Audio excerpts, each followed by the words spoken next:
Selamat pagi, puji nama Tuhan. Shalom Bapak Ibu Saudaraku yang terkasih. Shalom. Yang bersuka cita sekali lagi lambaikan tanganmu pagi hari ini. Berikan sorak-sorai yang meriah buat Tuhan kita. Mari pagi hari ini kita satukan hati. Kita akan berdoa untuk ibadah pagi hari ini. Bapa yang baik, terima kasih Tuhan buat pagi hari ini. Kembali kami ada di tempat ini dengan keadaan yang sehat, dengan keadaan yang kuat untuk kami boleh memuji meninggikan nama-Mu ya Bapa. Kami ada sampai hari ini semua karena anugerah-Mu, semua karena kasih-Mu. Kami bersyukur Tuhan. Dengan penuh sukacita pagi hari ini kami mau memuji menyembah Engkau Tuhan. Kami mau menyenangkan hati-Mu lewat pujian penyembahan kami yang terbaik ya Bapa. Kami percaya Roh Kudus pagi hari ini hanya pribadi-Mu sendiri Tuhan yang menjamah setiap kami, melawat setiap kami, bahkan memulihkan setiap kami Tuhan. Kami percaya Tuhan, kami percaya pagi hari ini kami terima berkat-Mu, berkat sukacita, berkat damai sejahtera Tuhan. Terpuji nama-Mu Tuhan. Di dalam nama Tuhan Yesus, kami siap Tuhan untuk meninggikan Engkau, untuk menyembah Engkau, menyenangkan hati-Mu Tuhan. Haleluya. Amin. Ku ada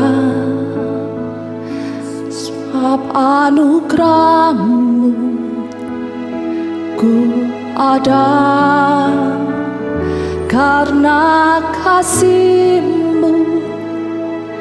Tuhan Yesus, ku berterima kasih buat kasih rahmat-Mu. Ku ada sebab anugerah-Mu, ku ada karena kasih-Mu. Tuhan Yesus, ku berterima kasih buat kasih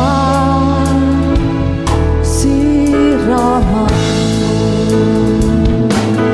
Terima kasih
kita ada sampai hari ini semua karena anugerah Tuhan. Semua karena kasih Tuhan. Tidak ada yang perlu kita sombongkan. Semuanya dari Tuhan apa yang kita miliki saat ini. Pagi hari ini kami bersyukur Tuhan. Kami ada karena kasih-Mu. Kami ada karena anugerah-Mu ya Bapa. Yang merasakan kebaikan Tuhan. Yang merasakan kasih Tuhan. Mari buka kedua tangan-Mu pagi hari ini. Dengan segenap hati-Mu. Mari kita pujikan. Terima kasih Yesus, Yesus. Terima kasih hanya anugerah-Mu buat hidupku sekarang. Ku kan memuji-Mu.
shikana laba shikiana laba shikana laba shikana Shikara laba takara laba shikara laba shikana laba shikiana laba shikana laba shikiana laba shikana shikana laba shikiana laba shikana laba shikana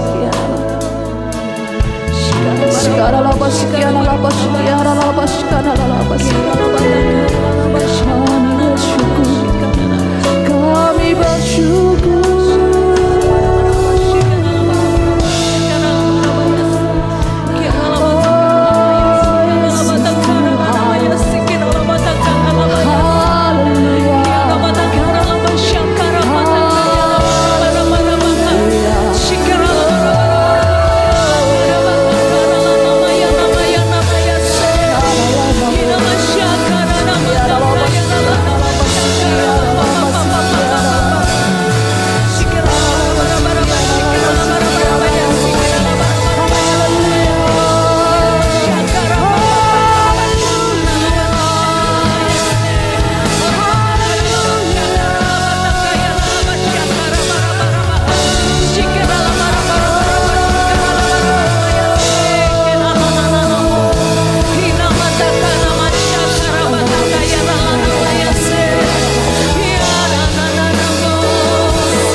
Kami bersyukur Tuhan, bahwa sampai detik ini Tuhan kasih setiamu tetap sama ya Bapa dalam setiap hidup kami. Tetap dalam hadirat Tuhan Bapak Ibu Saudaraku yang terkasih, mari kita bangkit berdiri bersama. Buka kedua tanganmu, mari pagi hari ini buka hatimu lebih lagi, kita sembah Dia. Mari kita tinggikan Dia. Berikan pujianmu yang terbaik, berikan rasa syukurmu yang terbaik buat Tuhan. Shikara laba shikara laba shikara laba shikara laba shikara laba shikara laba shikara laba shikara laba shikara laba shikara laba shikara.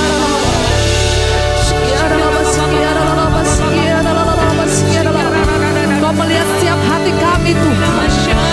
Kami merindukan pribadi-Mu Tuhan pagi hari ini, menjamah kami Tuhan. Lawan setiap hati kami Tuhan, penuhi setiap hati kami dengan Roh-Mu Tuhan. Haleluya. Ini rasa syukur kami Tuhan. Segala pujian syukur kami berikan hanya kepada-Mu, Allah kami yang hidup, satu pribadi, Yesus Kristus Tuhan.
Dengan apakah ku balas kasih-Mu?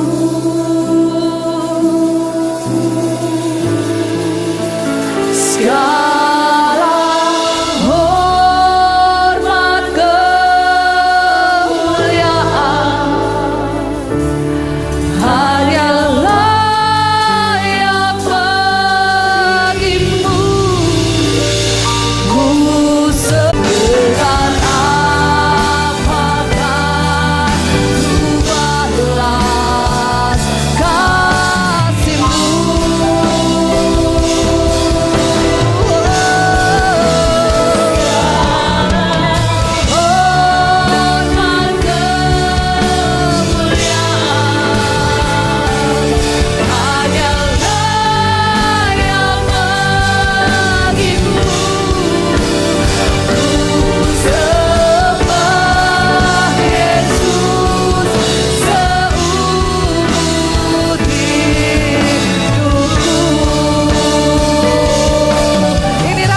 memuji dan memuliakan Tuhan lebih lagi. Bersama kita berkata, amin. Mari beri sorak-sorai yang terbaik buat Tuhan kita. Sebab kasih-Nya tak berkesudahan, amin. Haleluya.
Pujian yang terbaik buat Yesus.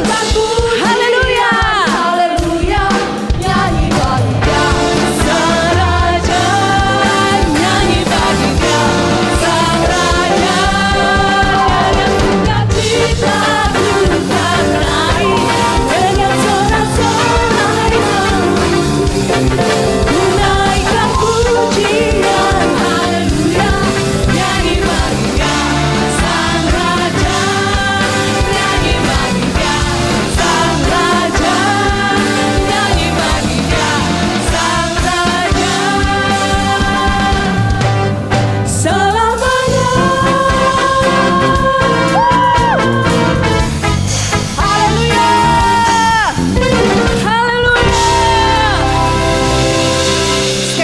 Sorak-sorai yang lebih meriah lagi buat Tuhan. Mari pagi hari ini kita mau menari buat Tuhan, bersukacita lebih lagi buat Tuhan. Yang setuju katakan amin. Amin. Sekali lagi berikan sorak-sorai kemuliaan buat Tuhan kita. Haleluya.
sorak-sorai yang terbaik untuk Tuhan kita.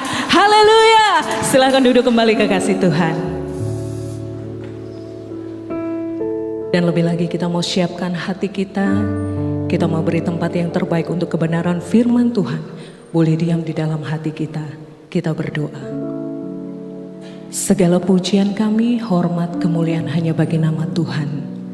Ini pujian dan sembah kami yang kami bawa di hadapan Tuhan. Dan kami percaya Engkau ditinggikan, Engkau diagungkan, Engkau dimuliakan lewat setiap pujian dan sembah kami pagi hari ini. Dan pagi ini lebih lagi Tuhan, kami buka hati kami terima berkat kebenaran firman. Kami mau arahkan pandangan kami hanya kepada Engkau. Kami menaruh iman kami percaya di dalam Engkau.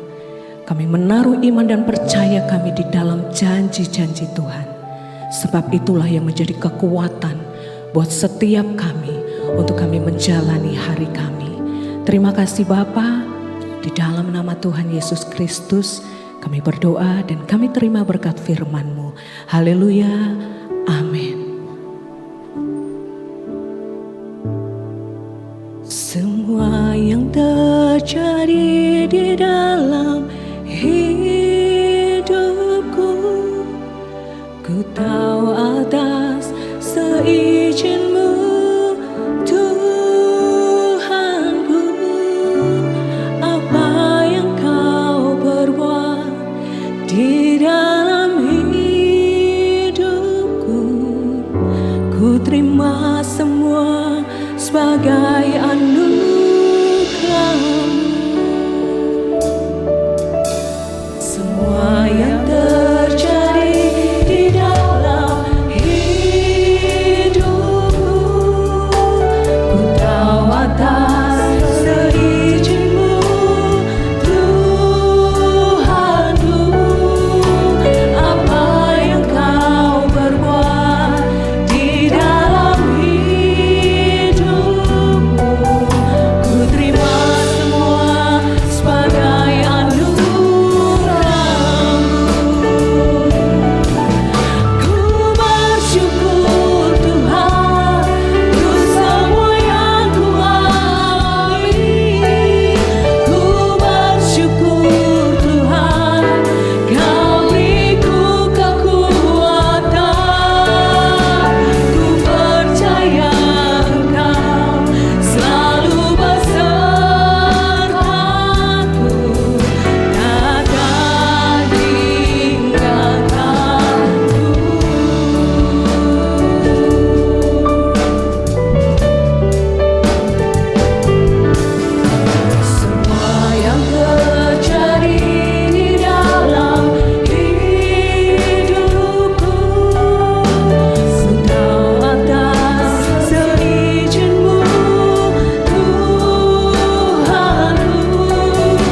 semua yang terjadi dalam setiap hidup kami. Engkau turut bekerja dalam segala hal untuk mendatangkan kebaikan bagi setiap kami. Selalu kami naikkan syukur kami di hadapan Engkau, Yesus.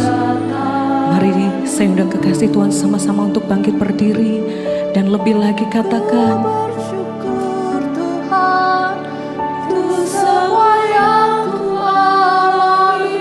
ku bersyukur.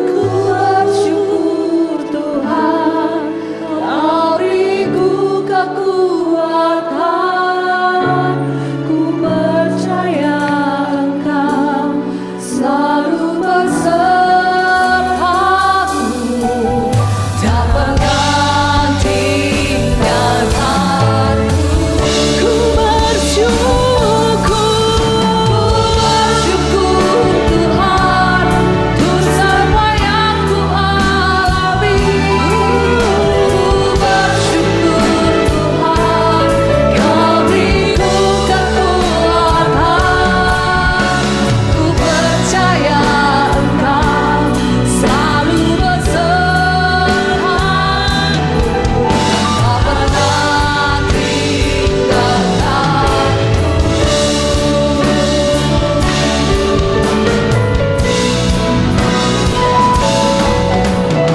Bersyukur Tuhan untuk semua yang Ku alami. Bersyukur Tuhan, Kau beriku kekuatan. Ku percaya Engkau selalu besertaku. Tak pernah tinggalkanku. Tak pernah tinggalkanku. Tak pernah tinggalkanku. Sebab Kau besar, perbuatanmu ajaib. Tiada seperti Engkau. Tiada seperti Engkau. Sebab Kau besar, perbuatanmu ajaib. Tiada seperti Engkau. Tiada seperti Engkau. Mari kita katakan sama-sama. Kita katakan dengan iman. Yes. Sebab Kau besar, perbuatanmu ajaib. Tiada seperti Engkau. Tiada. Sebab Kau besar, perbuatanmu ajaib. Tiada seperti Engkau. Tiada seperti Engkau. Tiada seperti Engkau. Tiada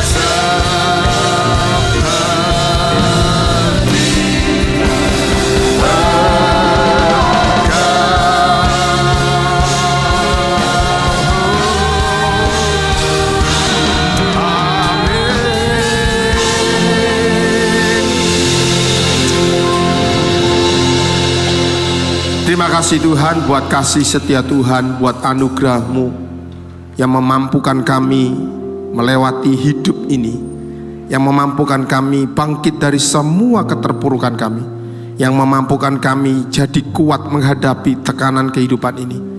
Selama Engkau ada bersama dengan kami dan kami ada di dalam Engkau, hidup kami pasti dipulihkan Tuhan. Semua jemaat Tuhan pagi ini dipulihkan Tuhan. Amen. Dalam nama Tuhan Yesus. Yang sakit dapat kesembuhan Tuhan. Kekuatan darah Yesus dan bilur Yesus sanggup sembuhkan sakit penyakit kita. Kalau hari-hari ini Bapak Ibu Anda menghadapi banyak tekanan, banyak persoalan, Allah sanggup lepaskan kita. Kalau hari-hari ini kau sedang menghadapi banyak kerugian, Allah sanggup mengembalikan apa yang pernah hilang dalam hidup kita.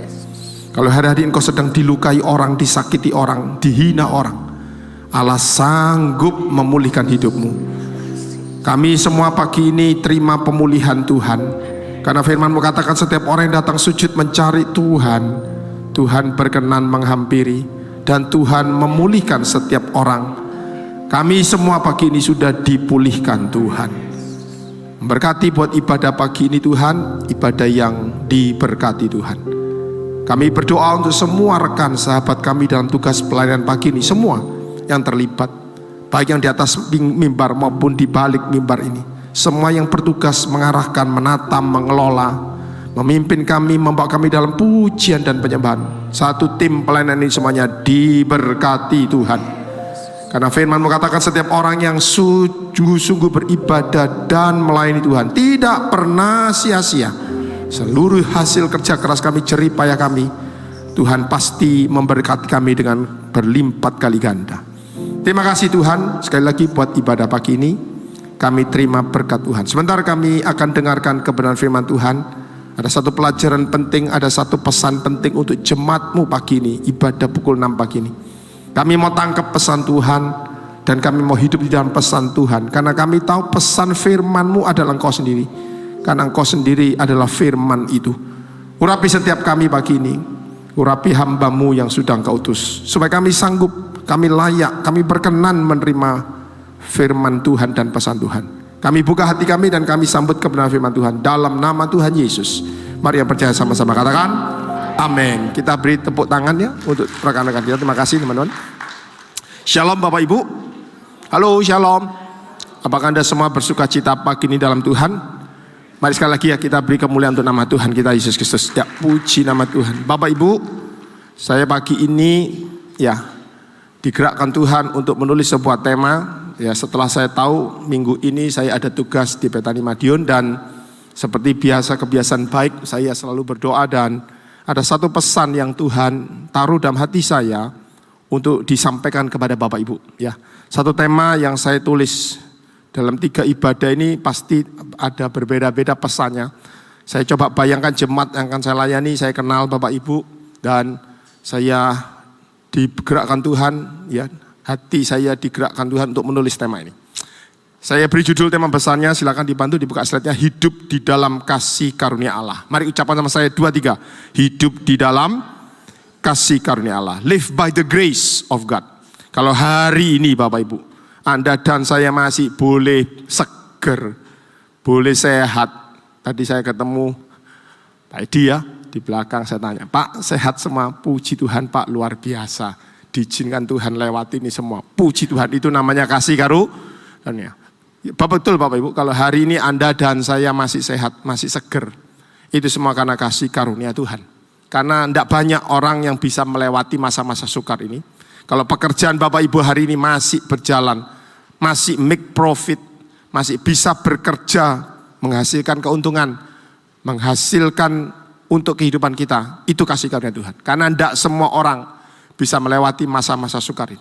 Kalau anak-anak Bapak Ibu masih bisa sekolah, masih bisa terus jalan, walaupun dengan semua kesulitan pembiayaan itu, tapi Bapak Ibu bisa membawa anak-anak lewati jenjang demi jenjang. Sekarang masuk, dipersiapkan masuk perguruan tinggi, itu tandanya kasih karunia Tuhan sedang terjadi.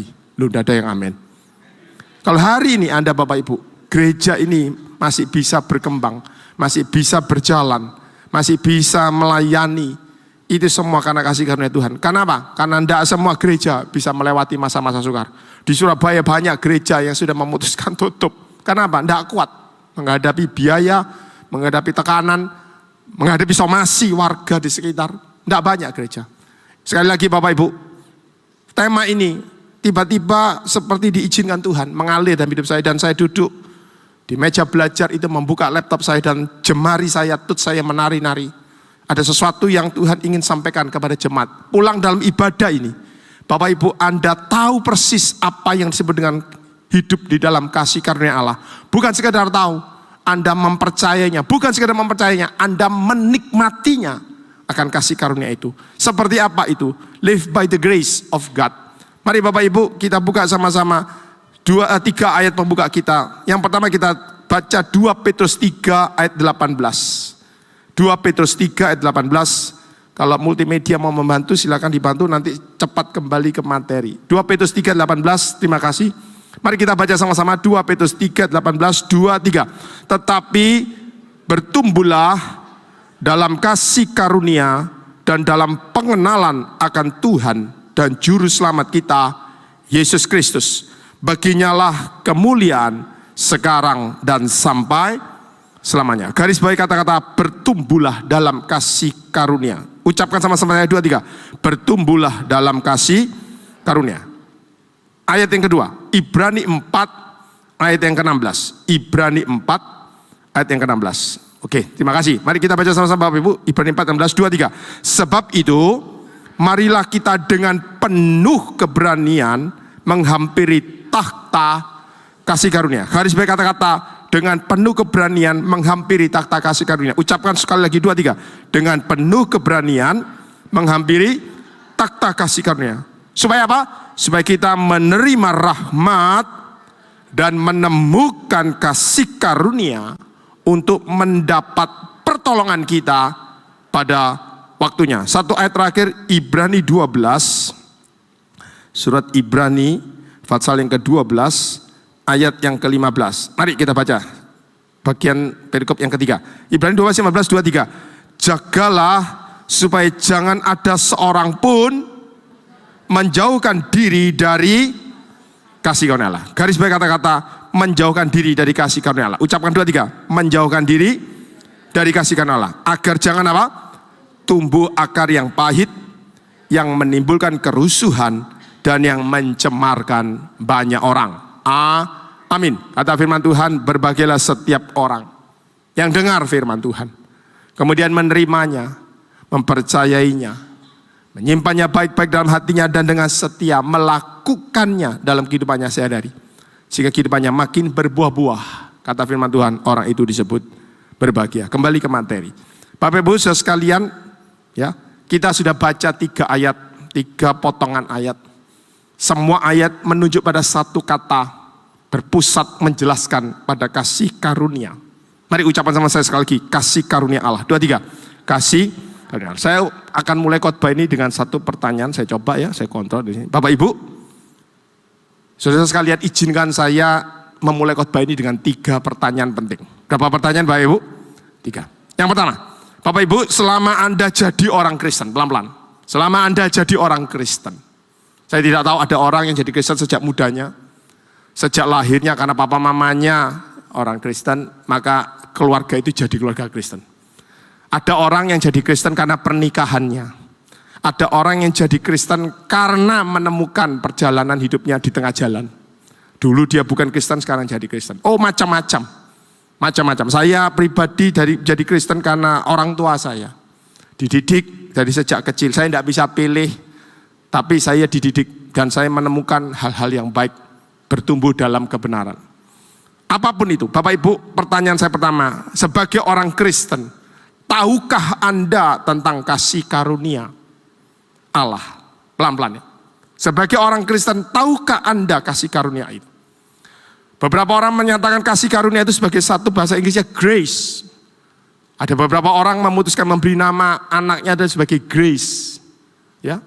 Di sekolah, apalagi sekolah Kristen, banyak namanya Grace. Putri saya sendiri, saya beri nama Grace.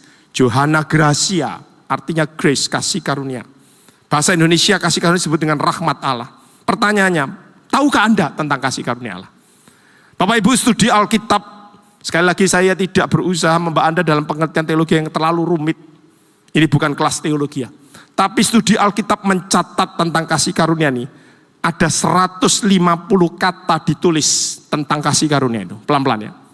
Saya tidak membahas yang lain-lain, tapi saya coba kumpulkan. Alkitab menulis tentang kasih karunia itu ada 150 kata. Perjanjian Lama menulis 16 kali, Perjanjian Baru menulis 134 kali. Berarti kalau ada pendapat yang mengatakan grace, kasih karunia itu hanya ada dalam Perjanjian Baru, oh belum sempurna penjelasan. Karena Alkitab Perjanjian Lama juga menulis kasih karunia itu. Tapi lebih banyak di Perjanjian Baru. Dan kasih karunia itu adalah salah satu kata yang paling sering dipakai. Paling sering ditulis. paling sering diucapkan baik dalam khotbah-khotbah yang sering Anda dengar. Terlalu sering Anda dan saya sebagai anak-anak Tuhan, orang-orang Kristen dalam ibadah mendengar tentang kasih karunia itu. Dalam khotbah-khotbah hampir, kalau Bapak Ibu perhatikan, hampir semua pembicara termasuk saya selalu menyebut ada kasih karunia. Tadi lagu itu berkata, semua karena anugerahmu. Anugerah itu kasih karunia. Bahkan ada doa-doa yang dipanjatkan. Tentu Bapak Ibu sebagai orang Kristen setiap kali Anda selesai ibadah, maka pendeta atau hamba Tuhan, ya jemaat yang akan pulang, pendeta itu berdiri di atas, berdiri di mimbar dan mengangkat tangannya dan memberikan ucapan doa. Dan Anda dengar doa itu, ucapan salam berkat. Tuhan memberkati engkau dan melindungi engkau. Tuhan menyinari engkau dengan wajahnya dan memberi engkau kasih karunia. Tuhan menghadapkan wajahnya kepadamu dan memberi engkau damai sejahtera. Itu biasa kita dengar. Saya ikuti sebuah program doa pagi jaringan sedunia. Ada teman yang dari Kanada, dari Australia, dari Melbourne, dan dari belahan-belahan bumi yang lain berkumpul. Dan setelah selesai ibadah 1 jam doa pagi itu, Pak Gembala, koordinator, memberkati kami dengan kalimat seperti ini. Setiap kali saya berdoa, saya selalu dengar kata-kata itu, kasih karunia. Tidak bisa disebutkan lagi berapa banyak nyanyian, berapa banyak syair ditulis tentang kasih karunia. Pembicaraan biasa itu tentang kasih karunia dalam gereja Tuhan. Pertanyaannya, apa sih sesungguhnya arti dari kasih karunia itu, Pak Yohanes? Sekali lagi Bapak Ibu, saya tidak akan Bapak Ibu dan pengertian-pengertian rohani yang terlalu teologis. Karena terlalu seringnya kita dengar, mungkin itu kita menganggap biasa, tidak berdampak dalam hidup Anda dan saya. Tapi dari banyak penjelasan Alkitab, banyak penjelasan yang dilakukan oleh para hamba Tuhan yang memang berkompeten di bidang itu, saya dapatkan sebuah kesimpulan, apa sih arti dari kasih karunia? Itu menjawab pertanyaan kita pertama. Pulang dalam ibadah ini Anda menjawab pertanyaan pertama, tahukah Anda tentang kasih karunia? Jawaban kita tahu. Apa itu? Inilah jawabannya. Kasih karunia lebih dari yang layak kita terima. Ucapkan sama saya 2, 3. Lebih dari yang layak kita terima. Artinya apa? Seharusnya Anda dan saya tidak layak menerima itu. Tapi karena kasih karunia Anda dilayakkan. Belum ada yang amin lagi. Harusnya mobil itu bukan untuk Anda, Pak. Anda BI checkingnya jelek. Banyak kewajiban Anda belum terbayar. Tapi entah bagaimana, ada sesuatu yang dikerjakan. Kebutuhan itu tentang kendaraan itu terwujud. Dan mobil itu ada. Seharusnya pekerjaan itu bukan untuk Anda. Nanti di akhir khotbah ini saya akan memberikan sebuah kesaksian orang yang betul-betul mendapatkan kasih karunia Tuhan. Kasih karunia itu bukan teori. Bukan sekedar indah dikatakan, tapi itu betul-betul ada. Harusnya pekerjaan itu bukan untuk dia. Tapi kasih karunia Allah memungkinkan anak muda itu menerima pekerjaan itu. Sabtu kemarin saya sudah saksikan. Sabtu kemarin waktu doa, waktu ibadah yud. Seharusnya Anda tuh tidak sehat, tidak sembuh dari penyakit itu. Tapi kasih karunia Allah terjadi. Anda dipulihkan, Anda disehatkan. Seharusnya anak Anda tuh tidak bisa sekolah di sekolah itu. Tertolak. Tapi karena kasih karunia Allah, sesuatu dikerjakan Tuhan. Anak Anda masuk dan berhasil di sekolah itu. Sebut saja semua. Lebih dari yang layak kita terima. Penjelasan yang kedua adalah lebih besar dari yang bisa kita bayangkan. Tidak bisa bayang, no. Kok bisa ya aku kok diangkat seperti ini? Kok bisa ya aku dapat bagian seperti ini? Kok bisa ya aku disembuhkan seperti ini? Aku tidak berharap loh seperti ini. Tapi lebih besar. Kata firman Tuhan, apa yang tidak pernah engkau bayangkan, tidak pernah kau pikirkan. Tidak pernah terlintas dalam pikiran kita. Disediakan Tuhan bagi mereka yang mengasihi Dia. Itu kasih karunia. Menjawab pertanyaan pertama, tahukah Anda tentang kasih karunia? Pertanyaan saya kedua, setelah Anda dan saya tahu tentang kasih karunia, pertanyaan yang kedua, percayakah Anda tentang kasih karunia Allah itu? Pelan-pelan. Bapak Ibu, percayakah Anda tentang kasih karunia itu? Untuk tahu, yang pertama tadi, itu kita butuh informasi yang kita tidak punya, supaya Anda dan saya jadi tahu. Saya tidak tahu bagaimana cara menyelesaikan pekerjaan itu. Maka saya diberitahu, oh caranya begini Pak Yohanes. Saya tidak tahu daerah yang akan saya tuju. supaya saya tahu saya diberi informasi, pakai jalan ke sini Pak. Google Map-nya begini, begitu, begini, begitu. Untuk tahu Anda butuh informasi. Tadi Anda sudah dikasih informasi. Tapi untuk percaya beda. Dibutuhkan satu keyakinan. Ada satu proses pengujian pelan-pelan. Untuk percaya, for to believe, you have to prove. Anda harus meyakini dulu. Ada satu pengujian. Pengujian itu apa? Ada satu yang membuat Anda menganalisanya. Percaya Anda emas ini kadarnya 39999? Warnanya sama kuning. Tapi belum tentu emas yang sama kuning itu kadar kemurniannya bisa sama. Untuk menjawab keraguan itu, Anda memutuskan melakukan pengujian. Pengujian emas. Saya ahli sekali dalam hal itu. Saya tidak bisa tertipu dengan sebuah emas, sekalipun sama kuningnya. Saya punya sertifikasi khusus untuk hal itu. Sekali lagi Bapak Ibu, untuk percaya dibutuhkan satu proses pujian dari data fakta yang ada, bahkan sekalipun tanpa data dan fakta, bisa diterima dengan akal budi dan hati. Bahasa kita adalah diterima dengan iman. Itu namanya percaya. Ternyata penjelasan itu saya memberikan catatan. Tidak semua orang Kristen yang tahu kasih karunia Allah. Yang tadi sudah dibahas pertama. Ternyata tidak semua orang Kristen bisa mempercayainya. Karena untuk mempercayai itu ada proses pengujian. Dan orang Kristen itu tidak senang menguji. Contohnya siapa? Contohnya apa? Efesus 2 ayat 8 dikatakan, oleh karena kasih karunia kamu diselamatkan, itu bukan hasil usahamu. Tapi itu pemberian Allah, cuma-cuma. Keselamatan itu diperoleh bukan dengan melakukan sesuatu, barter dengan kebaikan kita, barter dengan harga kita, barter dengan kesungguhan kita. Ada banyak orang masih saja membarter keselamatannya. Dengan apa? Dengan prinsip yang disebut dengan pahala. Dengan prinsip yang disebut dengan kerja keras. Memaksa hidupnya jadi hidup dalam kesucian. Hidup suci karena Anda diselamatkan Tuhan itu sebagai satu konsekuensi logis. Tapi kalau Anda menebusnya keselamatan dengan kesucian di depan Anda, tidak ada orang yang bisa. Tidak ada yang bisa. Itu namanya oleh iman, diselamatkan dari dosa. Karena kasih karunia Tuhan. Ada banyak orang takut menghadapi kegagalan. Lalu berkata, jangan-jangan ini kutuk Tuhan. Jangan-jangan ini hukuman Tuhan atas perilaku kita. Saya sering kali dengar. Setiap konseling terjadi, Pak Yohanes bantu doa. Rumah tangga kami mengalami banyak kesulitan keuangan begini. Jangan-jangan ini karena Tuhan marah Pak sama saya. Karena mungkin dulu saya tidak kembalikan persepuluhan Tuhan. Jangan-jangan Tuhan marah kepada saya. Karena saya dulu pernah janji sesuatu tapi tidak kerjakan. Jangan-jangan Tuhan marah kepada saya. Saya berkata, Ibu, Bapak, Ibu, sejak kapan Alkitab menulis kalau Anda tidak melakukan sesuatu, Tuhan murka sama Anda. Kasih karunia Tuhan itu selesai. Di atas kayu salib, sudah selesai. Itu artinya semua kutuk hukum dosa sudah dipatahkan oleh kematian Kristus di atas kayu salib. It's finished, telestai. Sudah selesai. Lalu untuk apa kita berteori lagi? Seakan-akan keselamatan itu hanya bisa ditebus dengan pengorbanan kita. Kerja keras kita. Penderitaan kita. Seringkali kita seperti itu. Ternyata kita tidak percaya dengan kasih karunia. 2 Korintus 12 ayat 9, bahkan Rasul Paulus menulis, tetapi di dalam kelemahanku, kasih karunia Tuhan berlimpah-limpah. Justru di dalam kelemahanlah kuasanya berlimpah-limpah atas hidup.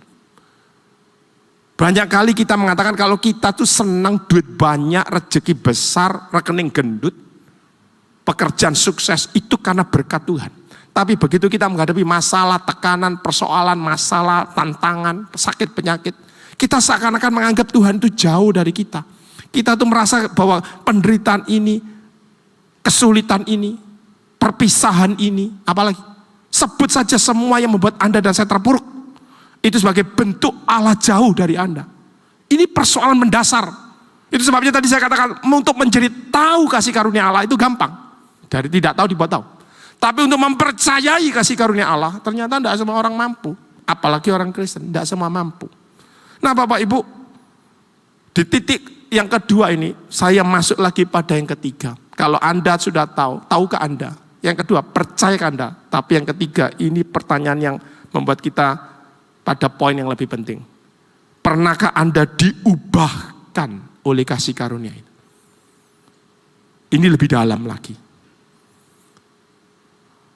Tahu, percaya, dan diubahkan. Apa arti kata diubahkan oleh kasih karunia? Saya coba kumpulkan semua penjelasan Alkitab. Sekali lagi saya tidak mau membawa Anda dalam pengertian teologi yang terlalu berat. Tapi ini kesimpulannya. Ada 5 arti pengertian arti kata diubahkan. Ada berapa artinya Bapak Ibu? 5. Pulang dalam ibadah ini Anda mendapatkan pengertian. Saya berdoa semua agar jemaat rekan-rekan ibadah pukul 6 pagi ini. Pulang dari ibadah ini, keluar dari pintu ini. Anda bukan sekedar tahu kasih karunia.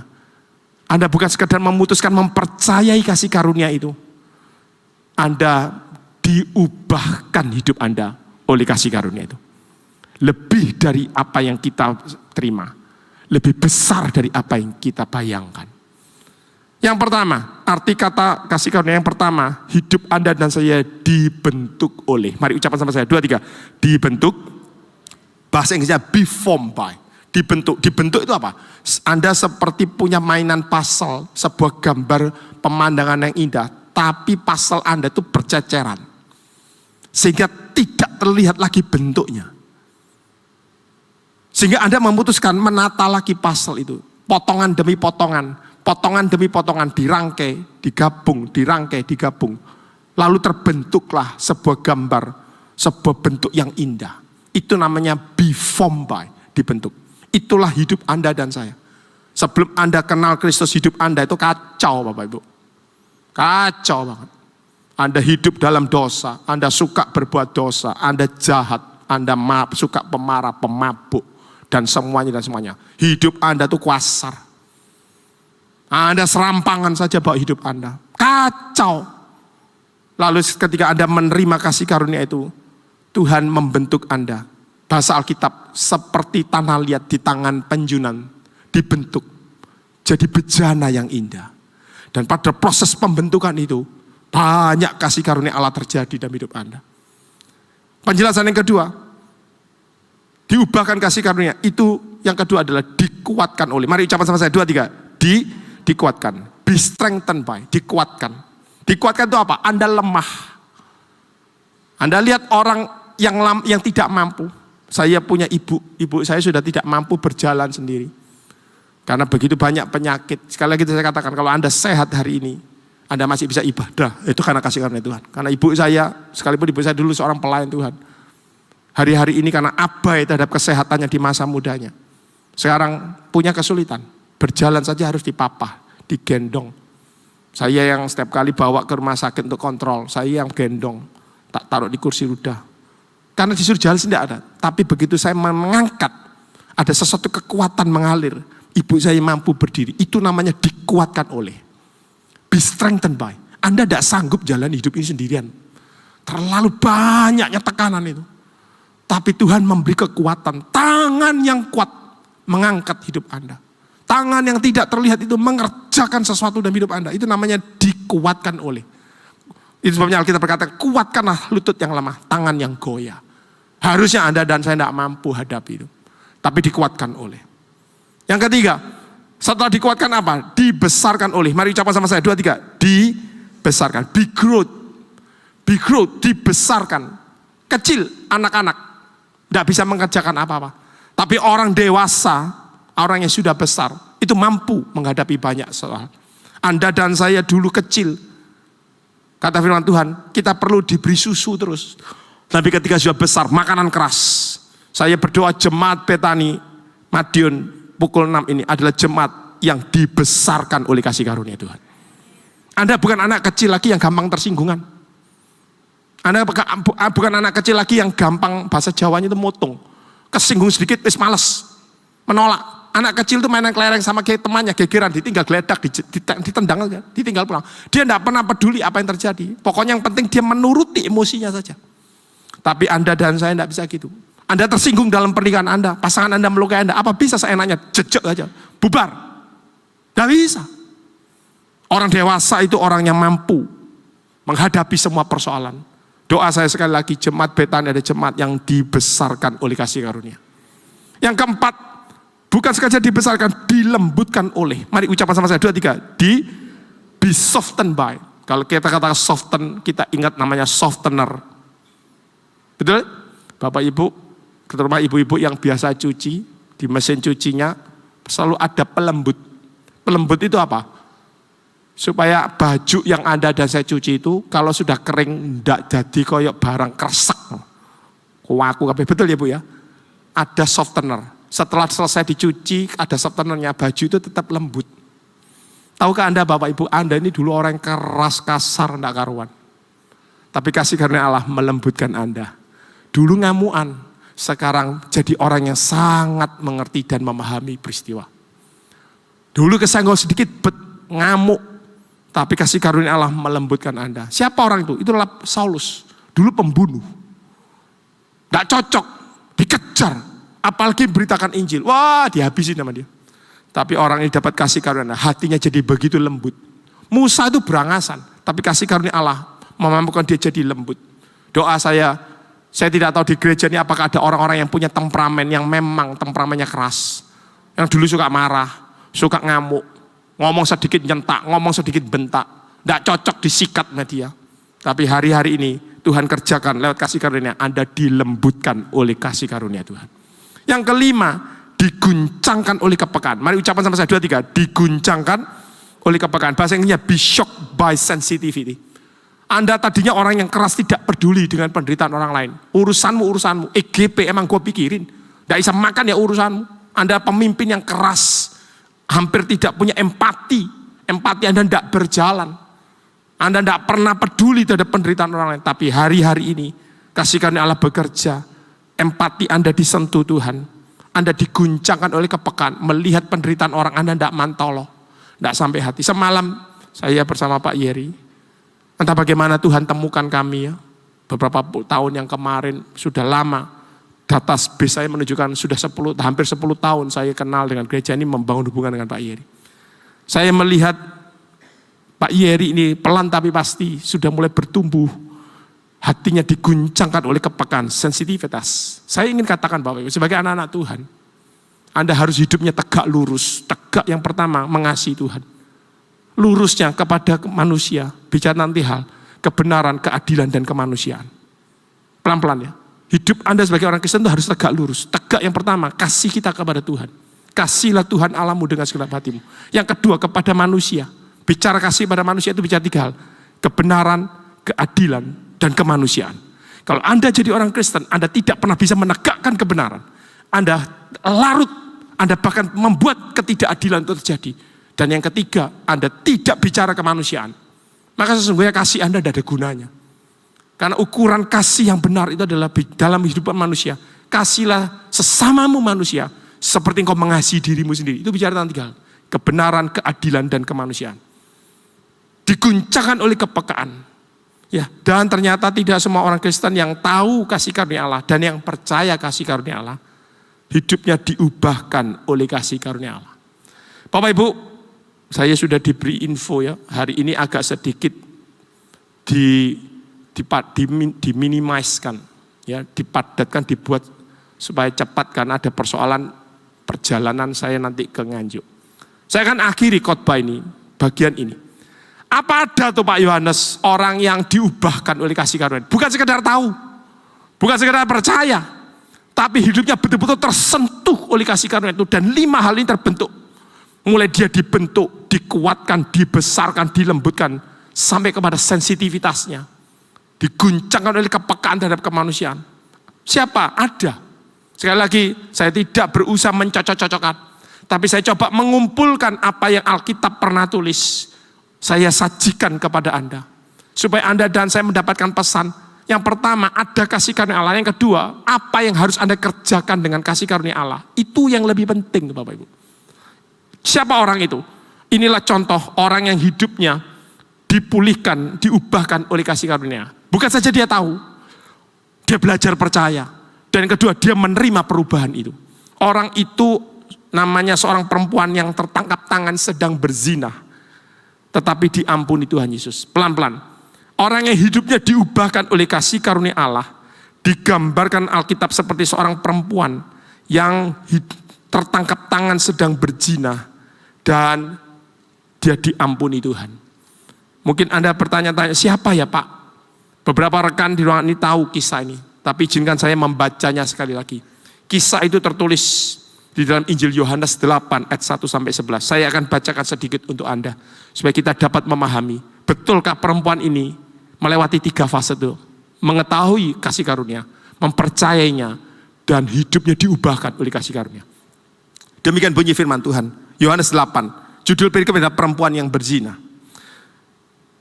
Lalu mereka pulang masing-masing ke rumahnya, tetapi Yesus pergi ke Bukit Zaitun. Perhatikan baik-baik. Pagi-pagi benar, Yesus berada lagi di bait Allah dan seluruh rakyat datang kepadanya. Yesus duduk dan mengajar mereka.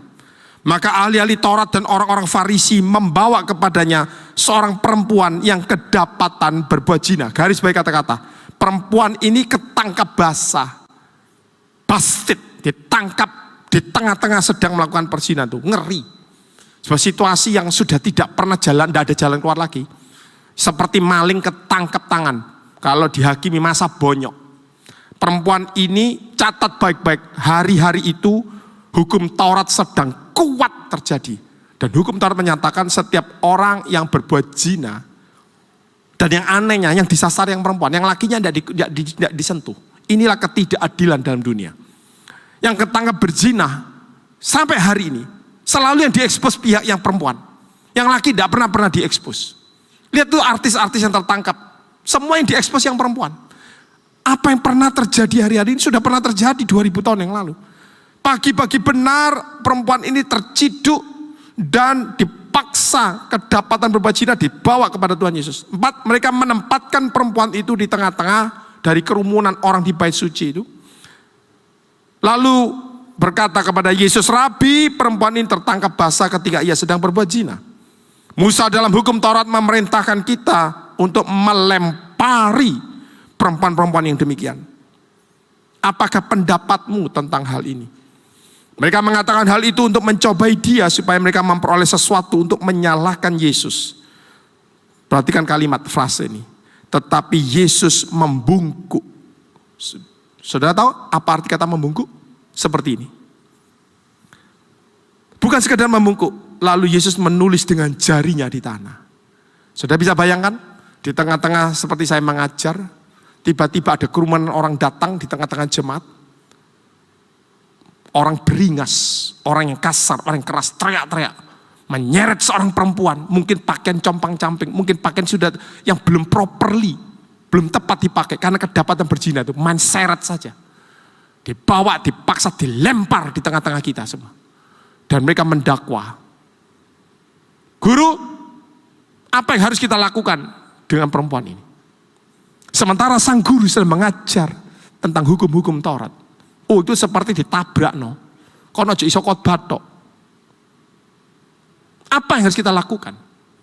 Kata Musa, orang ini harus dilempari batu sampai mati. Sampai hari ini hukuman itu masih ada di beberapa negara. Tapi Yesus memutuskan, dia tidak menjawab, lalu membungkuk dan menulis jarinya di tanah. Dan ketika mereka terus-menerus bertanya kepadanya, ia pun bangkit berdiri, lalu berkata pada mereka, barang siapa di antara kamu tidak berdosa, hendaklah yang pertama melemparkan batu kepada perempuan itu.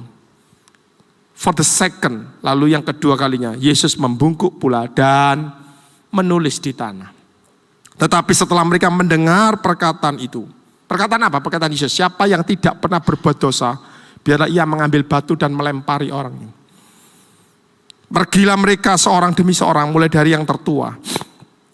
Akhirnya tinggallah Yesus seorang diri dengan perempuan itu yang tetap di tempatnya. Tiba-tiba kerumunan itu bubar, tinggal Yesus dan perempuan itu.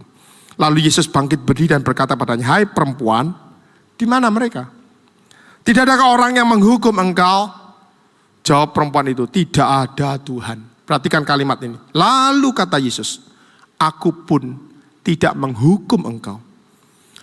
Pergilah, go away, dan don't do this again.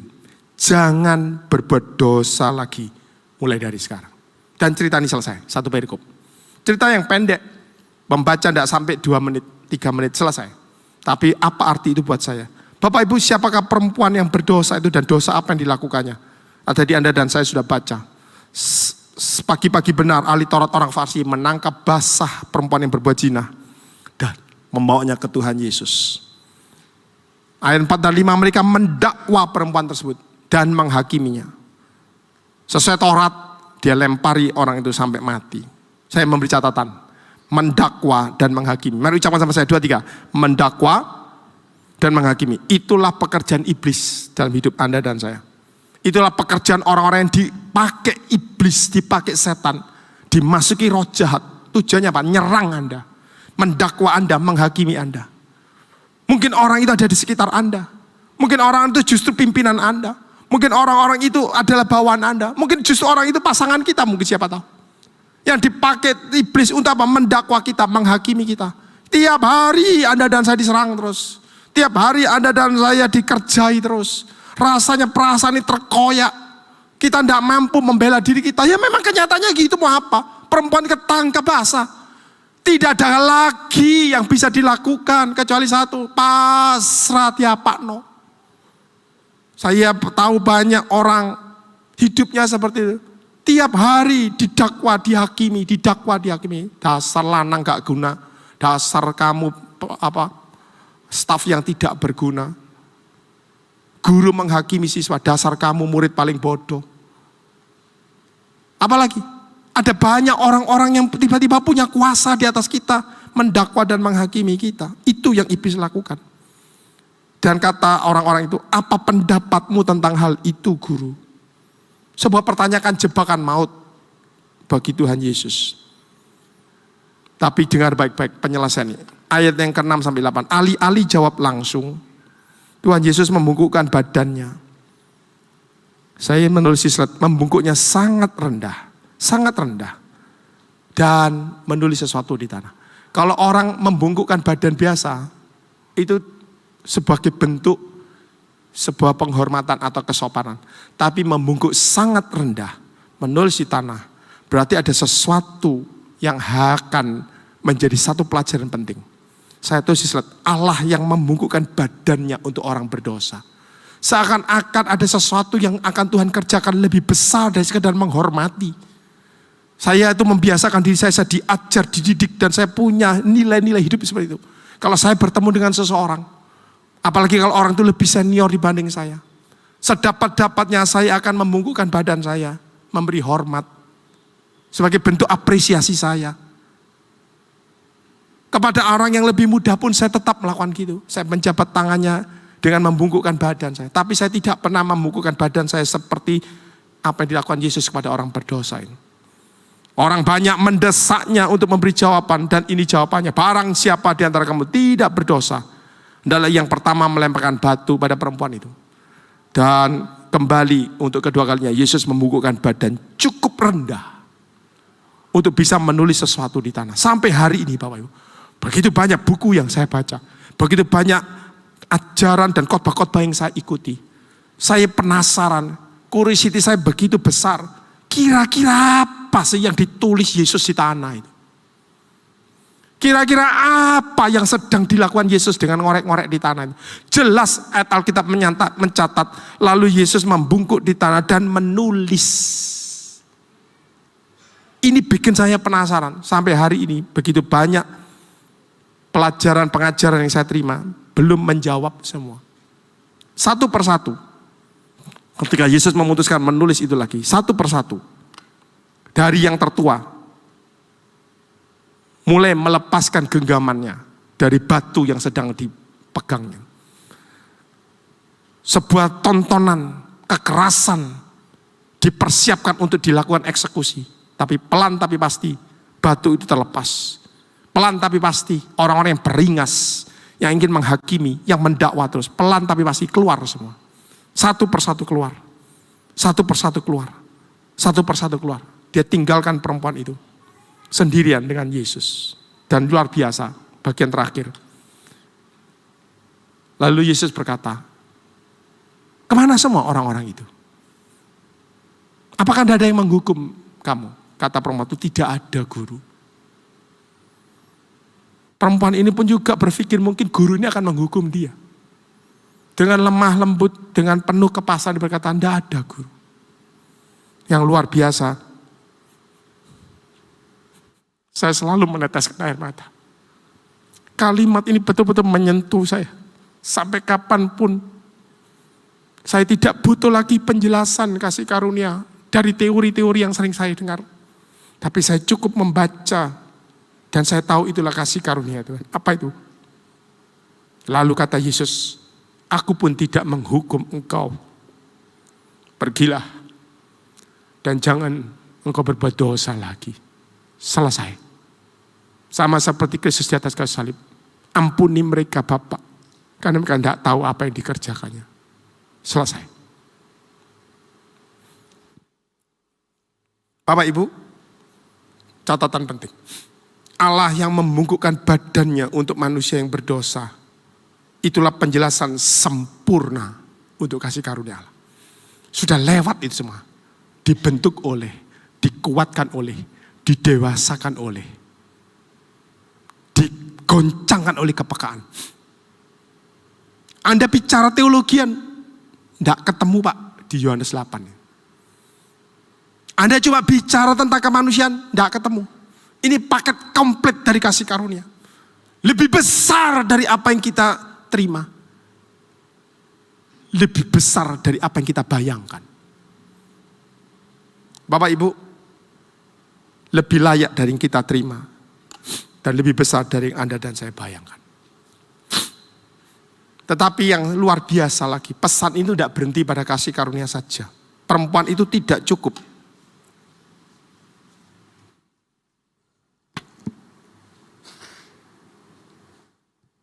Perempuan itu tidak cukup mendapat kasih karunia. Bagian terakhir, ada pesan penting. Ada pesan penting yang selaras dengan kasih karunia yang sedang terjadi pagi itu. Apa itu pesannya? Lalu kata Yesus, aku pun tidak menghukum engkau. Pergilah dan jangan berbuat dosa lagi mulai dari sekarang.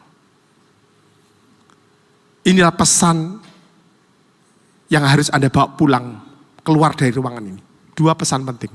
Yang pertama, hidup Anda dan saya memang sudah dapat kasih karunia Tuhan. Mari katakan sama saya, amin. Di ruangan ini tidak ada satupun orang yang luput dari kasih karunia Tuhan.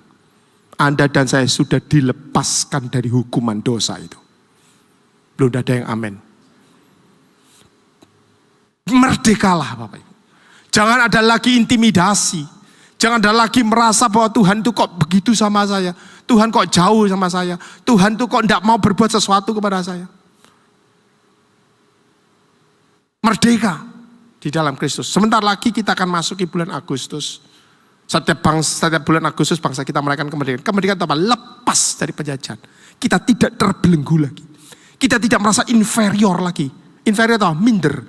Kita tidak merasa tertekan lagi, terikat lagi dengan belenggu penjajahan. Kita merdeka. Karena merdeka bangsa ini bisa menentukan jalannya sendiri. Dan Anda lihat hari-hari ini. Saya membaca tulisan Dahlan Iskan di sebuah catatannya dia. Entah bagaimana kata Dahlan Iskan. Alam semesta ini memberikan kemurahan hati kepada Bapak Presiden Jokowi. Untuk kali pertama dalam sejarah Indonesia. Indonesia mendapatkan keuangan itu berpuluh-puluh kali lipat. Sekarang ada tersedia ribuan triliun kemampuan keuangan Indonesia karena kebijakan-kebijakan Indonesia. Dan Dahlan Iskan mengatakan, entah bagaimana alam semesta itu memberikan kemurahan kepada Bapak Presiden kita.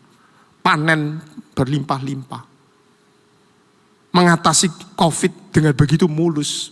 Walaupun begitu banyak, tidak ada presiden yang dihina sampai sekarang sehina presiden kita Jokowi sekarang. Tidak ada. Tapi presiden kita menghadapinya tegak lurus. Saya bukan gereja tidak ikut berpolitik. Tapi saya ingin mengingatkan Anda Bapak Ibu. Hidup ini sudah dapat kasih karunia. Dan Anda tidak berhenti pada kasih karunia. Jangan berhenti. Jangan Anda merasa aku orang sudah diberkati Tuhan. Aku sudah ditolong Tuhan. Tidak. Ada pesan yang kedua yang selaras dengan kasih karunia. Banyak kali orang Kristen berhenti pada kasih karunia. Menganggap dirinya sudah hebat. Sudah dapat kasih karunia. Tidak. Ini yang penting. Yang kedua juga, selaras. Tetapi jangan fokus hanya pada kasih karunia. Kerjakan dengan benar apa yang sudah Tuhan beri dalam hidup Anda. Apa itu? Bertanggung jawab untuk hidup suci dan hidup benar. Bukan mengerjakannya, tapi bertanggung jawab. Karena Anda sudah dapat kasih karunia Tuhan, maka sejak hari itu, kerjakanlah hidupmu, bertanggung jawab itu hidup dengan benar. Jalanlah dalam kebenaran. Kalau Anda kerja dengan benar. Kalau anak-anak sekolah dengan benar. Kalau Anda yang melayani dengan benar. Jangan suka selintutan, jangan suka mengerjakan kejahatan. Sebab satu kali, sekalipun Anda dapat kasih karunia Tuhan, kalau Anda hidup tidak benar, hukuman akan terjadi dalam hidup Anda dan saya. Kalau Anda tidak pernah mempertahankan pernikahan Anda dengan benar, merawat pernikahan kita dengan benar, merawat keluarga kita dengan benar, jangan kaget. Ada sesuatu yang terjadi dalam pernikahan Anda. Kalau Anda dan saya tidak pernah merawat tubuh dengan baik, Anda dan saya tidak pernah merawat hidup ini, tubuh ini dengan kesehatan yang baik, Anda abai terhadap kesehatan Anda, jangan kaget penyakit itu datang. Kita diajar, kata Tuhan, pergilah dan jangan berbuat dosa lagi. Ada tanggung jawab yang diambil oleh perempuan ini. Yang kedua, lipat gandakan skill, talenta, bakat yang Tuhan beri. Supaya apa? Supaya Anda tetap inline, jalan dengan kasih karunia Tuhan. Saya percaya dua kombinasi ini. Saya menulis di kalau rekan-rekan yang punya nomor handphone saya, pasti ada quote yang saya tulis. Hidup tidak berfokus hanya pada kasih karunia saja, tapi menyeimbangkan kasih karunia yang terjadi dan kemampuan kita mengembangkan bakat, talenta yang sudah Tuhan beri. Bapak Ibu, bagaimana dengan Anda dan saya? Saya tadi janji saya akan tutup khotbah ini dengan sebuah kesaksian. Bapak Ibu, di Surabaya saya kenal ada seorang anak muda, seorang pria. Saya kenal cukup lama keluarga ini. Orang tuanya adalah orang tua yang bertanggung jawab. Dia berusaha dengan semua kemampuan dana yang terbatas, dia sekolahkan anak-anaknya. Khusus anak muda ini. Anak muda ini ternyata kurang begitu tanggung jawab. Ala kadarnya, seenaknya, sekolah ya sekali. Sampai akhirnya orang tuanya itu mengingatkan terus, kamu jangan mainan terus, jangan suka main game, suka keloyongan. Ayo belajar loh. Kita sekolahkan kamu tuh enggak mudah dan enggak murah. Tapi dasar anak muda ini ya, ndablek. Enggak percaya kasih karunia itu, enggak ngerjakan kasih karunia. Ndablek. Orang tuanya sudah mengingatkan terus. Komunitas gereja dia tinggalkan, senengannya enggak karu-karuan. Sampai satu kali, sekali lagi saya berkata, kita bertanggung jawab terhadap apa yang kita kerjakan. Singkat cerita, 2 kali anak muda ini tidak naik kelas. Di SMP tidak naik kelas, di SMA juga tidak naik kelas, 2 kali. Orang tuanya harus berjuang, meyakinkan gurunya, memindahkan dia ke sekolah yang berbeda. Itu semua butuh duit, butuh biaya, butuh apa. Tapi anak muda ini tidak pernah mengerjakan kasih karunia Tuhan dengan benar. Tidak pernah bertanggung jawab. Seenaknya, selesai, walaupun terseok-seok seperti itu, orang tuanya mengeluarkan begitu banyak dana dan biaya dan waktu. Sampai akhirnya anak ini masuk ke universitas. Di tengah di universitas sami mawon sambal rawon. Bukannya tambah baik, tambah tidak karu-karuan. Mau di SMP, SMA saja yang ketat, tidak bisa dikerjakan apalagi pada kampus. Singkat cerita anak ini terpuruk dan orang tuanya akhirnya tidak sabar. Dan orang tua itu panggil, kamu ini masih punya adik. Kakakmu masih kuliah, adikmu juga mau kuliah. Kalau kamu tidak serius, papa keberatan. Orang tua berkata, untuk nyekolahkan kamu, butuh berapa? Biaya bukan 1-2 juta, puluhan juta. Masuk di universitas yang terkenal. Saya tidak mau sebut nama orang dan nama universitas. Saya kenal keluarga ini. Berkali-kali orang tua itu mengeluh kepada saya. Dan saya bertemu dengan anak muda. Saya tanya, sampai kapan kamu mau hidupmu seperti ini? Tidak dijawab saya. Cuek saja dia. Saudara, apa yang terjadi? Singkat cerita, di universitas itu gagal. Orang tuanya akhirnya mengambil ultimatum. Kalau kamu semester ini gagal lagi, semester 1 IPK-nya cuma 1,96. Itu terpuruk banget. Itu nandakan anak itu malas dan tidak mau berusaha. Semester kedua, kalau kamu IP-nya masih di bawah 2, kita akan ambil keputusan buat kamu. Tetap IP-nya jeblok lagi. Singkat cerita orang tuanya jengkel, dihentikan. Dialihkan pembiayaannya. Karena orang tua itu tidak mudah dan tidak murah membiayai itu. Itu sebabnya catat baik-baik rekan-rekan anak-anak muda di ruangan ini. Belajar bertanggung jawab terhadap apa yang Tuhan beri. Itu kasih karunia Tuhan. Anak muda ini mudah. Nah, setelah itu terjadi, anak muda ini merasa enak, santai, bebas, enggak usah kuliah, main terus. Saya berkali-kali ingatkan kalau ketemu, ayo. Tapi karena dia berkata, saya berkata, kamu mengambil loh. Karena keputusanmu itu membawa dampak besar dalam hidupmu. 5 tahun dari sekarang, kamu dan teman-temanmu akan berbeda. Teman-temanmu akan jalan lebih lampang, kamu akan melewati jalan terjal. Ayo, jangan pilih jalan terjal dalam hidupmu. Saya bilang, tapi anak ini tetap dablek. Bapak Ibu, apa yang terjadi? Betul. Waktu time go fast. Waktu berlalu cepat. 5 tahun selesai. Teman-temannya sudah selesai semua sarjana. Belajar kerja, cari kerja. Tapi anak ini, pandemi terjadi. Apa yang terjadi? Orang tuanya kehilangan banyak kemampuan membiayai lagi. Dulu anak ini masih santai dengan uang saku yang cukup besar. Tapi orang tuanya sudah tidak sanggup lagi. Dan orang tuanya berkata, kamu cari kerja. Sudah tidak ada uang saku lagi buat kamu. Anak ini pelan-pelan akhirnya sadar. Setiap kali dia kumpul sama konconya, dulu dia punya duit, sekarang tidak punya duit. Mulai dihina sama teman-temannya. Ini hidup nyata Bapak Ibu. Saya tidak ngomong yang ngawang-ngawang, hidup nyata. Anda tidak punya duit, Anda pasti akan dihina orang. Itu sebabnya saya berkata, kerjalah dengan benar. Cukupi kebutuhan hidup Anda dengan baik. Apa yang terjadi? Anak ini memutuskan, dia akhirnya memutuskan kerja. Apa yang terjadi? Tidak ada perusahaan yang mau menerima dia. Dengan ijazah lulus seperti itu, tidak punya pengalaman, tidak ada apa-apa, tidak ada apa-apa.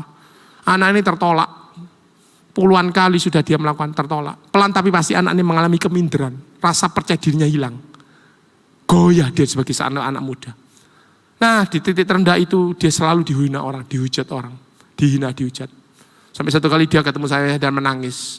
Saya merasa diri saya tertolak dalam kehidupan ini. Saya berkata, kamu tidak perlu menghakimi dirimu sendiri. Itu karena semua akibat perbuatanmu. Kamu menabur dan sekarang kamu menuai. Tapi aku berharap kamu punya cuma satu. Hiduplah dalam kasih karunia Tuhan. Apa yang tidak pernah kamu bayangkan, Tuhan kerjakan buat kamu. Singkat cerita, saya doakan anak ini selesai. Dan kembali dia tertolak melamar. Sampai satu kali ada sebuah lowongan kerja diberi sama dia. Dia baca tuh dia sudah tidak begitu yakin. Karena apa?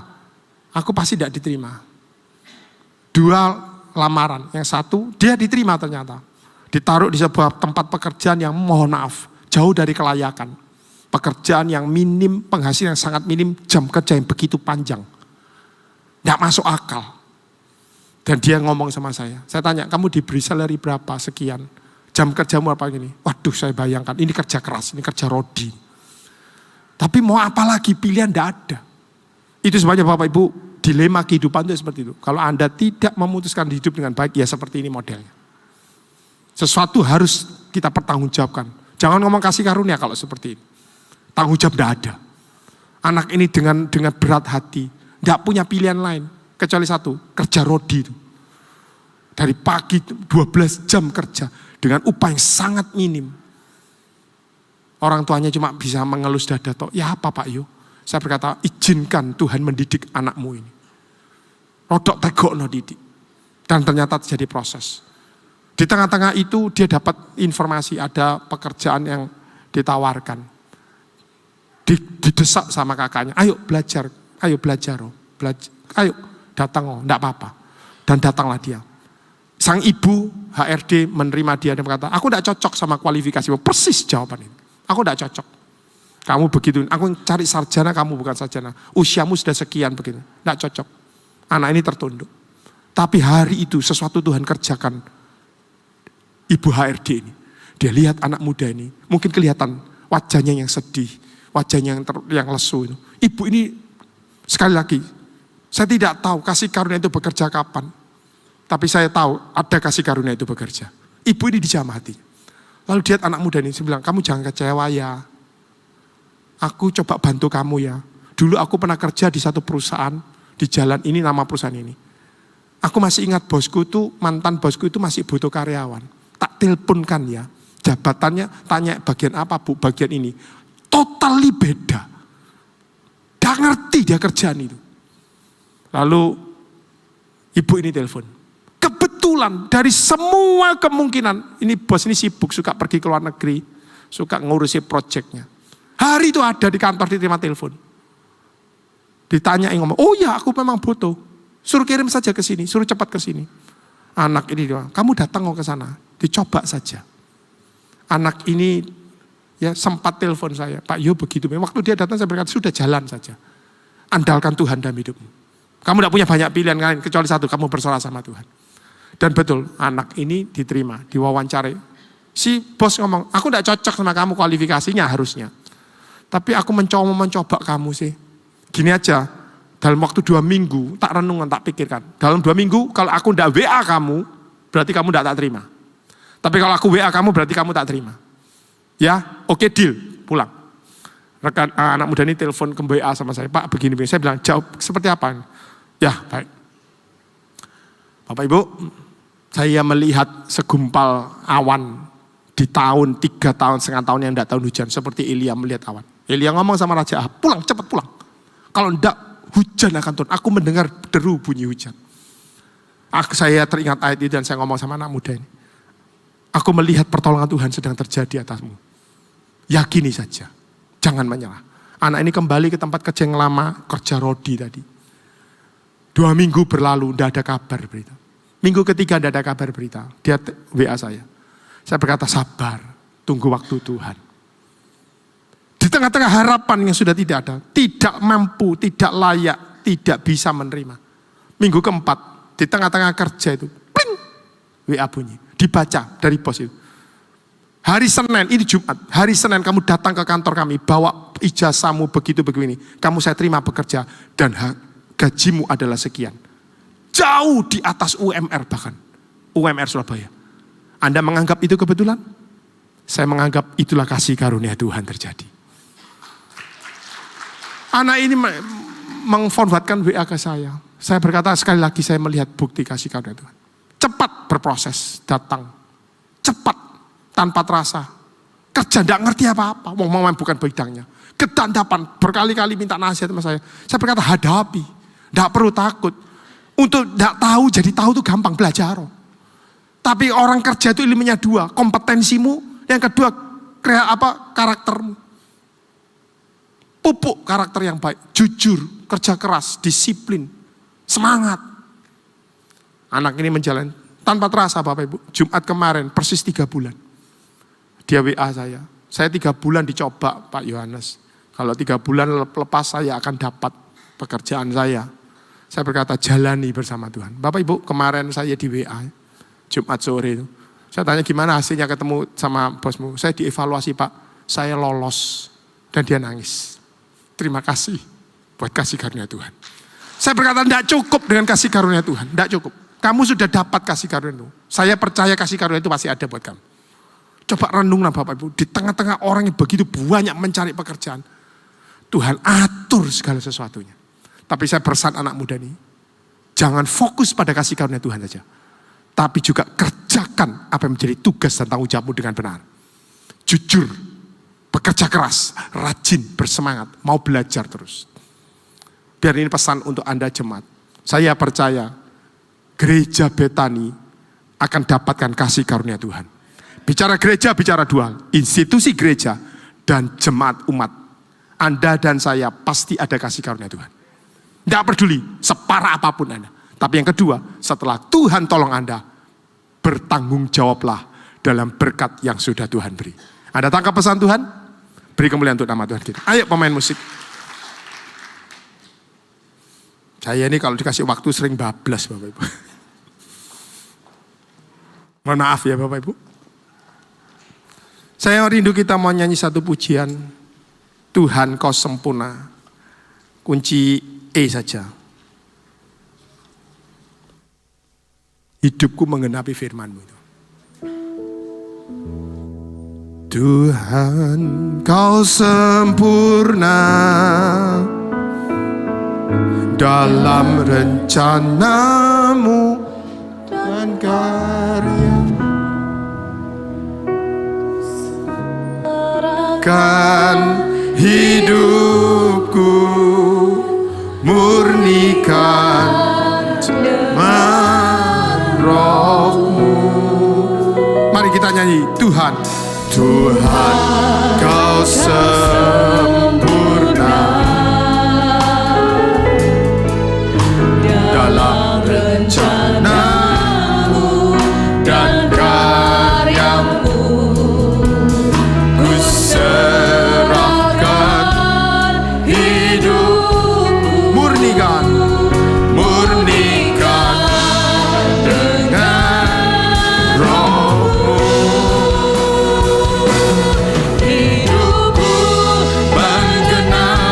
firman-Mu. Tanda mujizat sertai tiap langkah. Kau bersamaku, Kau bersamaku di dalamku, jadi bukti kebesaran hidupku. Mari kita bangkit berdiri sama-sama. Kita bangkit berdiri sama-sama, nyanyikan lagu ini. Dengan iman katakan, tanda mujizat sertai tiap langkahku. Kau bersamaku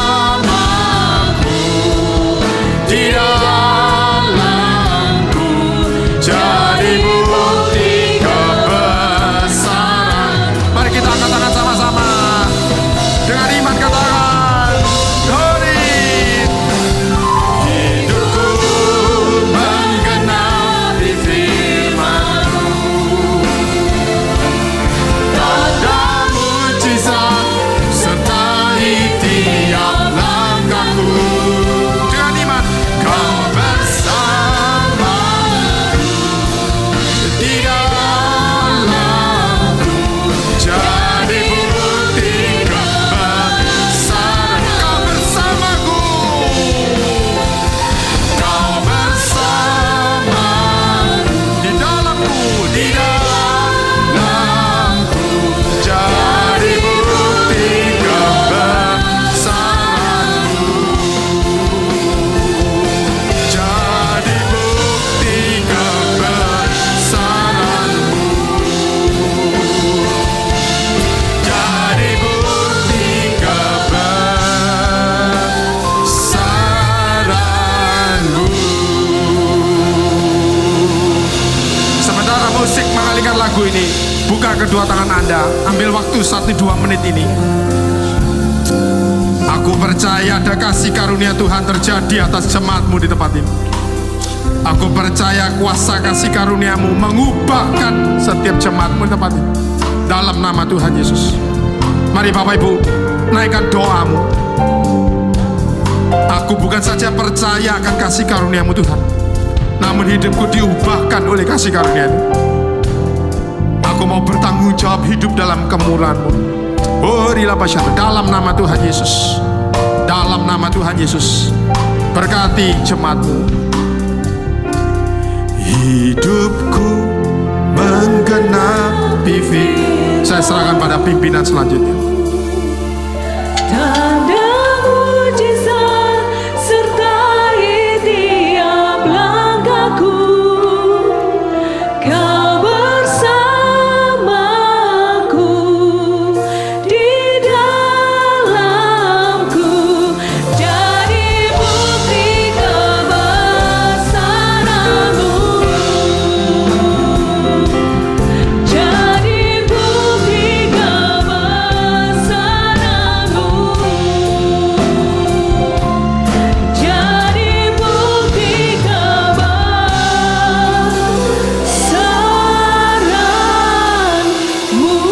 Mari beri sorak-sorai buat Tuhan kita. Dan sungguh hati kami dilimpahi dengan syukur Tuhan, sebab kasih karunia Tuhan dilimpahkan, dicurahkan di atas kehidupan kami. Kami hidup karena kemurahan Tuhan. Terima kasih Bapa buat kebenaran firman-Mu pagi hari ini yang sudah kami terima. Kami percaya Tuhan itu menjadikan kekuatan buat setiap kami untuk kami menjalani hari-hari kami. Berkat-Mu tercurah atas hamba-Mu yang Kau percayakan untuk menyampaikan berkat firman-Mu. Engkau senantiasa berkati pekerjaan usaha pelayanannya. Dimanapun Tuhan Engkau pakai hamba-Mu, boleh menjadi berkat bagi banyak orang. Terima kasih Tuhan, dan juga sebentar kami akan menabur buat pekerjaan Tuhan. Kami mau memberikan dengan penuh sukacita. Terima kasih Bapa. Haleluya. Amin. Silakan duduk kembali kekasih Tuhan. Dan tiba saatnya kita akan berikan persembahan kita, dan kita akan dengarkan warta gereja. Mari kepada yang bertugas kami persilakan. Pengumuman ibadah raya Gereja Betani Kemah Pemulihan Madiun. Info kegiatan sepekan. Mengundang seluruh jemaat yang belum mengikuti FA untuk segera bergabung dengan FA yang berdekatan dengan tempat tinggal saudara. Untuk info tempat FA dapat menghubungi kantor gereja di Jalan Ahmad Yani nomor 15. Mengundang seluruh jemaat untuk dapat hadir di Gerdu Pagi. Setiap hari Sabtu mulai pukul 4 pagi bertempat di gereja Jalan Ahmad Yani nomor 15. Untuk ibadah Betani Kids diadakan setiap hari Sabtu pukul 2 siang bertempat di gereja Jalan Ahmad Yani nomor 15. Mengundang seluruh sobat muda untuk dapat hadir dalam ibadah youth setiap hari Sabtu pukul 5 sore bertempat di gereja Jalan Ahmad Yani nomor 15.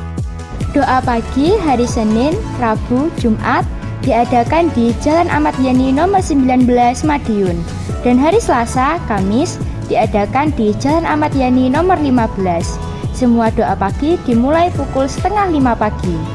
Info tambahan, dalam rangka pembaharuan KAJ kartu anggota jemaat disampaikan kepada seluruh jemaat untuk wajib mengisi form KAJ yang telah disediakan di atas kotak perpuluhan, atau dapat mengisi form KAJ dengan link yang akan dibagikan di grup informasi jemaat.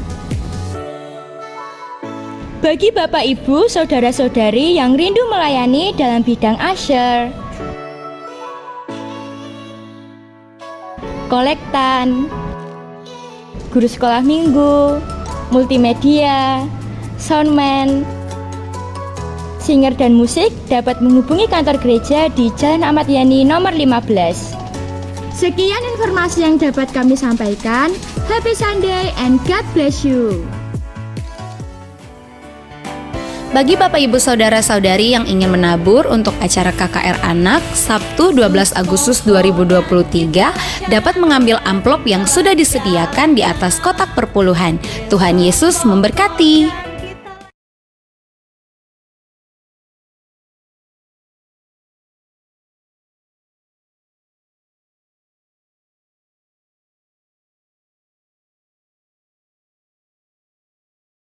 Pagi hari ini, saya undang Bapak Ibu Saudara yang terkasih untuk bangkit berdiri, berikan salam kanan kiri dengan senyuman yang manis, katakan, selamat hari Minggu, Tuhan Yesus memberkati. Berikan sorak-sorai yang meriah buat Tuhan kita. Haleluya. Sebab kasih setiamu lebih dari hidup, kebaikanmu melimpah.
Seruan hati kami ya Tuhan, bahwa Engkau yang sudah menjangkau kami dengan kasih karunia-Mu, itulah yang membuat hati kami merindukan Engkau di setiap saat dalam kehidupan kami.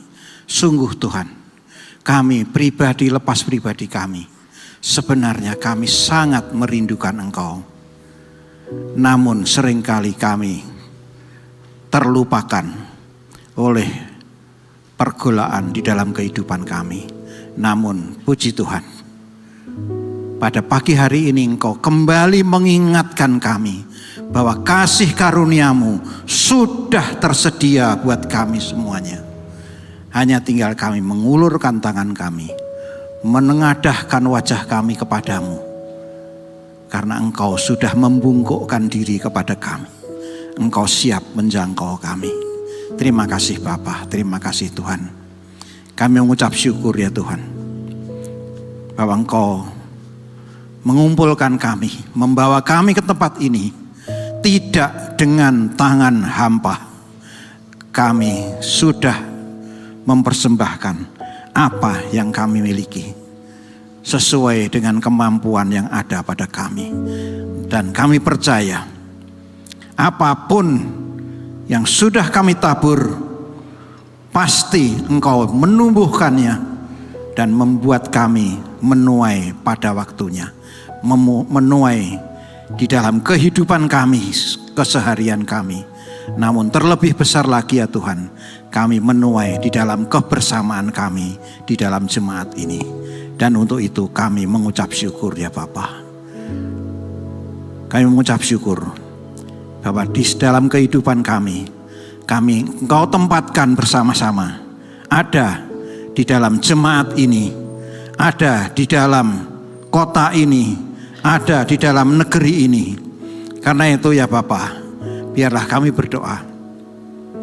Mulai dari pemimpin kami yang tertinggi, Bapak Presiden, sampai kepada jajaran yang rendah, sampai kepada orang-orang yang Kau taruh untuk menaungi kehidupan kami di dalam gereja ini ya Tuhan. Bapak Gembala kami dan seluruh orang-orang yang terlibat di dalamnya, Engkau memberkati mereka ya Tuhan, sesuai dengan apa yang Kau tahu bahwa mereka membutuhkan berkat itu. Berkati mereka juga ya Tuhan, seperti Engkau memberkati kami pada pagi hari ini. Terima kasih Tuhan. Dan setelah ibadah ini selesai, ajari kami untuk tetap mengandalkan kasih karunia-Mu di dalam kehidupan kami, melakukan tugas-tugas kami dengan layak. Namun ya Tuhan, ulurkan tangan-Mu, berkati kami semuanya. Dan sekarang saudaraku yang kasih, mari arahkanlah dirimu hanya kepada Dia, sumber segala-galanya bagi kehidupan kita. Dia sudah memandang kita semua, Dia sudah menyediakan kasih karunia-Nya. Dan karena itu, saudaraku yang kasih, pulanglah dengan membawa segala kasih karunia yang sudah dipersiapkan Tuhan di dalam kehidupan kita masing-masing. Kasih karunia yang akan menuntun dan membawa kehidupan kita kepada Dia, kepada Tuhan yang sudah menciptakan kita, menyediakan tempat bagi kita. Dan semuanya itu hanya ada di dalam satu nama yang sungguh sangat mengasihi kita semuanya, di dalam nama Tuhan Yesus Kristus. Dan mari yang percaya katakan amin. Tuhan berkati.